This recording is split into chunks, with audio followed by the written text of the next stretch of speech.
Bonsoir messieurs, dames, salam alaikum. Euh, je n'ai pas fait de vidéo d'intérêt médical depuis un mois. La dernière vidéo en date avait été enregistrée donc il y a un mois et publiée. Et puis elle concernait le rire. J'espère que vous rigolez de temps en temps. Voilà. Donc nous revenons avec les vidéos de courte durée qui concernent la santé de l'individu. Et aujourd'hui, nous allons parler de spiritualité. Et d'abord et avant tout, je tiens à préciser que je ne suis pas en train de faire du prosélytisme. Cette vidéo n'a pas pour but d'inciter les gens à faire la prière. La prière étant quelque chose donc de sacré et quelque chose de privé. C'était pour vous parler des bienfaits des ablutions et des bienfaits de la prière chez le musulman, donc bienfaits pour le corps humain.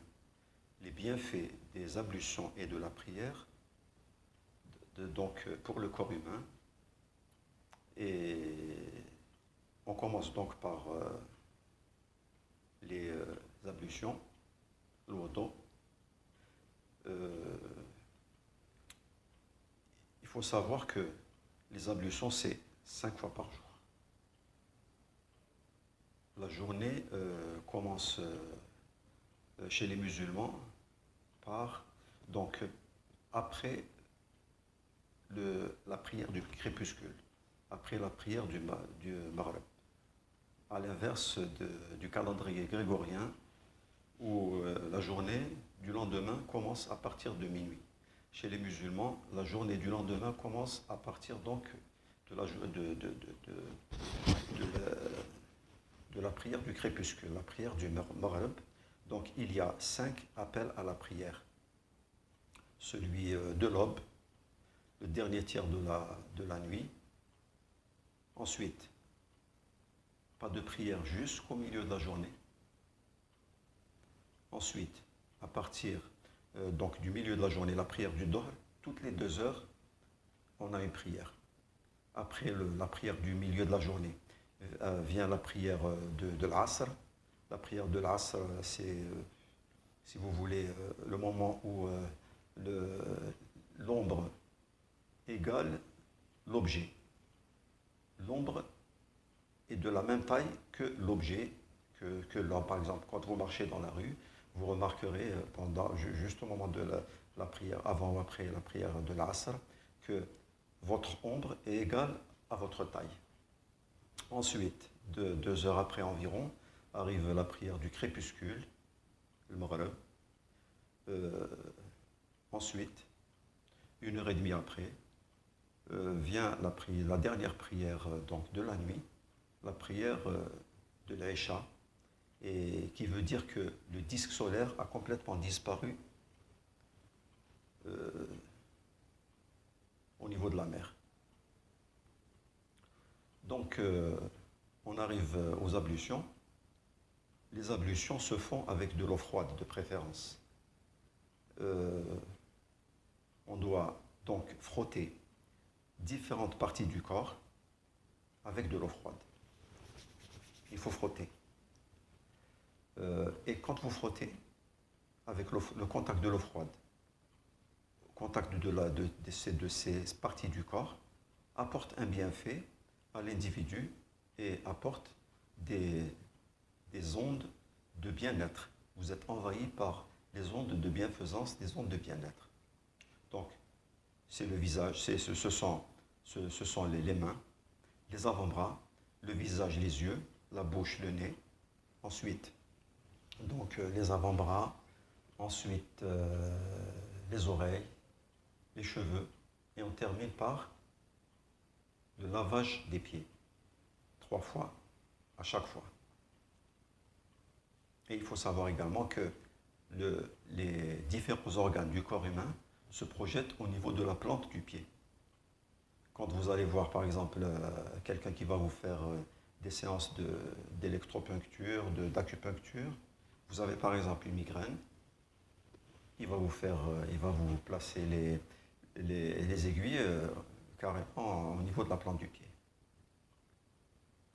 Et c'est pour ça que dans la vie, il est recommandé de marcher pieds nus. Il existe en Occident des randonnées, donc avec des randonneurs qui font leur randonnée pieds nus carrément. Ils arrivent, ils garent leur véhicule, ils enlèvent leur godasse, ils sortent, ils ont un itinéraire bien précis et ils traversent même des rivières. Ils ont un itinéraire bien précis, mais ce sont des randonnées pieds nus. C'est très très très bénéfique pour la santé et le corps humain en général. Alors, je vous disais que quand vous preniez vos ablutions, vous êtes envahi par des ondes de bienfaisance. L'appel à la prière se fait 5 fois dans la journée. Il est particulier lors de la prière de l'aube. Il est double. Il se termine par la prière est meilleure que le sommeil. Salat khair min an-nawm. La prière est meilleure que le sommeil. Et je vous disais dans une vidéo précédente que il est recommandé de se lever pour faire la prière de l'aube. Ça permet au sang de circuler de nouveau de façon rapide parce que vous avez dormi par exemple pendant 5-6 heures d'affilée. Le sang circule très faible, très lentement et il devient coagulable.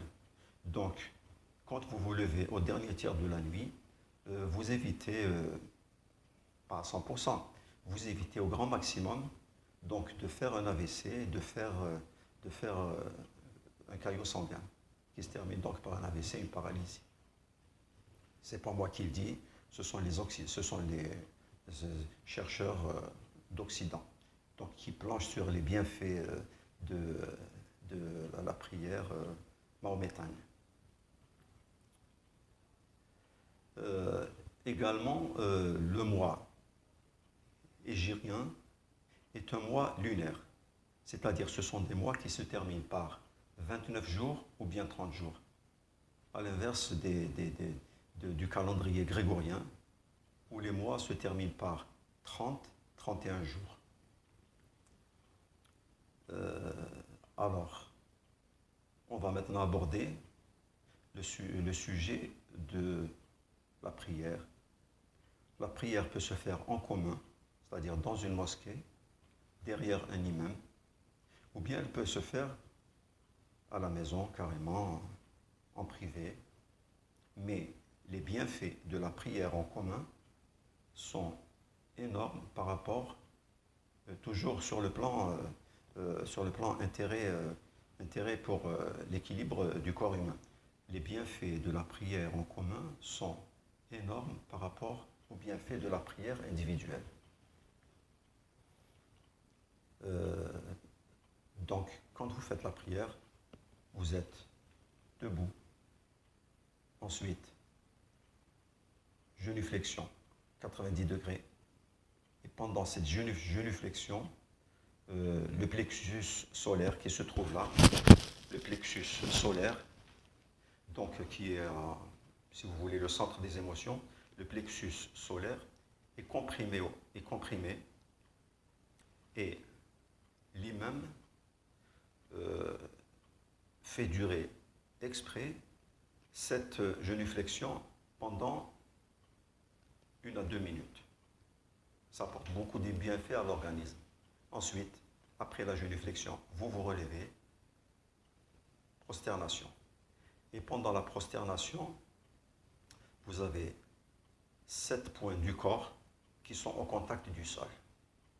C'est-à-dire le front, le nez, une partie, les mains, 2 parties, les genoux, 3, 4, et 5, et les pieds, 6, 7. Donc 1, 2, les genoux 3, 4, 5, 6, 7.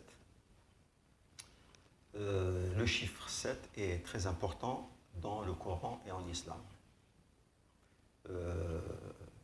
Je vous donne, en citant comme ça des petits exemples, la première sourate que l'ange Gabriel a révélé au prophète Mohammed, que le salut de Dieu soit sur lui, alayhi salatu wassalam, c'était la sourate de l'ouverture, le Fatiha.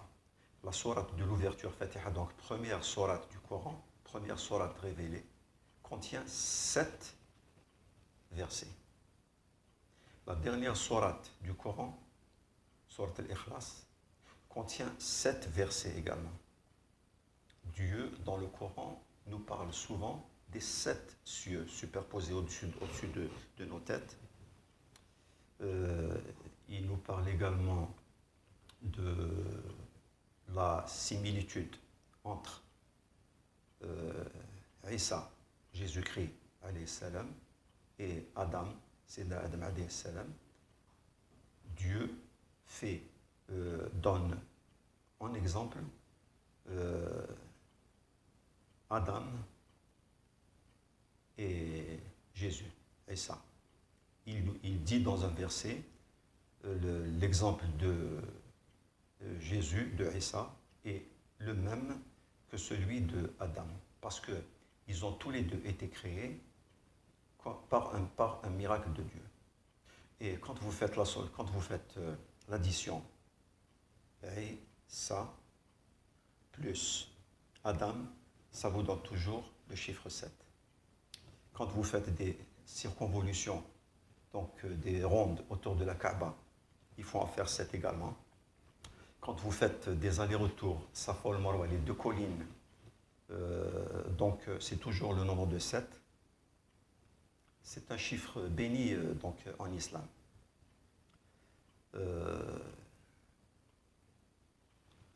Donc on a dit qu'il y avait 7 points du corps qui sont en contact du tapis, qui sont en contact du sol. Ensuite, qu'est-ce qui se passe? Quand ces 7 points du corps sont en contact avec le sol, l'être humain se décharge de ses ondes négatives. Donc les ondes négatives du corps humain vont vers le sol, et l'être humain, au contraire, se réapprovisionne en ondes positives du sol. Une fois, j'avais été avec mon épouse et mes enfants dans un petit resto pizzeria du côté des hauteurs de Didouche. Et j'entendais l'appel à la prière du Maghreb, c'est-à-dire du crépuscule. Comme la mosquée était assez loin, j'ai appelé le serveur, je lui ai dit, écoute, s'il vous plaît, est-ce que je peux avoir un petit tapis? Est-ce qu'il y a un lieu pour que je fasse la prière? Il m'avait dit, monsieur, je vais revenir dans quelques instants, il n'y a pas de problème, je vais vous ramener un tapis. Il a fallu 15 minutes pour qu'il revienne. Et il est revenu avec un tapis et il m'avait dit, monsieur, je suis désolé, il n'y a aucun endroit ici dans ce resto pour que vous puissiez faire votre prière du Maghreb, du crépuscule. Ensuite, il téléphone à quelqu'un et l'autre, je ne sais pas ce qu'il lui dit. Le serveur me dit, suivez-moi. J'ai dit à mon épouse et mes enfants, je reviens donc dans 10-15 minutes, je ne sais pas je crois qu'il m'a trouvé un endroit pour faire la prière. Il m'a emmené carrément au niveau des fours de pizza, au niveau de la salle où on préparait les pizzas. Il y avait à droite un grand four, bien sûr, qui était allumé. À gauche, également un grand four. Les 2 pizzaiolos étaient en bras de chemise. Il faisait excessivement chaud parce qu'on était au mois de juillet. Et il m'avait dit, ces 3 personnes, c'est-à-dire les 2 pizzaiolos et le serveur, m'avaient dit, tonton, on vous conseille de faire la prière par terre. Et il faisait excessivement chaud, on transpirait à grosses gouttes dans la petite salle qui était surchauffée. En plus, je vous disais qu'on était en plein mois de juillet, il faisait excessivement chaud. Alors, je transpirais à grosses gouttes. Mais lorsque je posais mon front par terre, parce que j'aime bien, quand je fais la prière en général, j'aime bien poser mon front sur le sol carrément. Je vais vous expliquer pourquoi dans quelques instants. Et lorsque je posais mon front par terre, je remarquais que le sol était froid. Ça me donnait beaucoup de bienfaits, évidemment, quand je me relevais. Pour la deuxième génuflexion. Donc voilà, je vous disais que j'aime bien faire une prosternation avec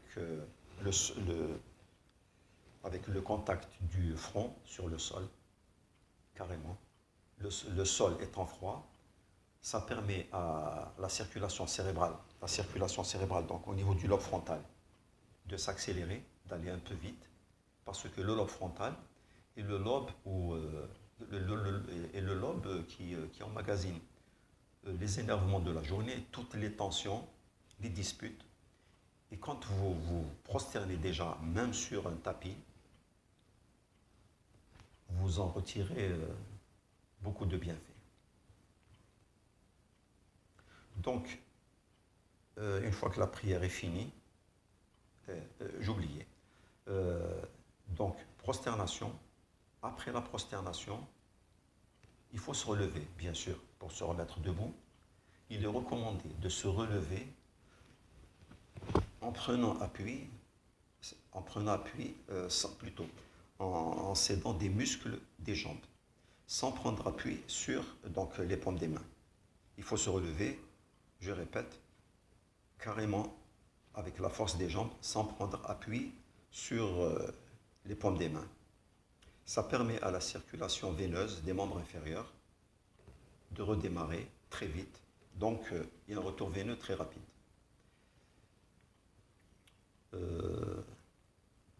Pour les personnes, évidemment, qui ne peuvent pas faire la prière debout, c'est-à-dire debout, genuflexion, prosternation, ils peuvent la faire en position assise, mais évidemment, les bienfaits sur le plan scientifique, les bienfaits pour le corps humain ne sont pas les mêmes du tout. Donc, la prière étant achevée, qu'est-ce qui se passe? Ce n'est pas moi qui le dis, ce sont les Occidentaux qui planchent sur l'islam, l'intérêt de la prière, etc. chez le musulman. Qu'est-ce qu'ils vous disent? Ils vous disent que la prière des musulmans est très bénéfique pour le corps humain. Pourquoi? Parce que les articulations ont travaillé. Les articulations des 4 membres, elles ont travaillé. Les muscles des 4 membres, ils ont travaillé également. La circulation donc générale au niveau de pas mal d'organes, et en particulier cerveau, cœur, la circulation générale est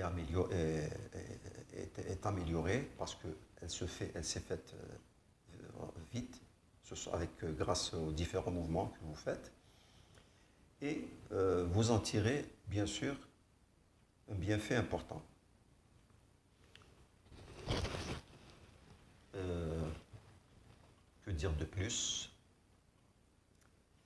Je crois que cette fois-ci, on va arrêter. Nous sommes déjà donc à 20 minutes et nous reprendrons donc dans une prochaine séance l'intérêt des ablutions et de la prière mahométane, la prière du musulman. Donc, deuxième partie. Ainsi s'achève la première partie. Bonne soirée à tous. Salam alaikum.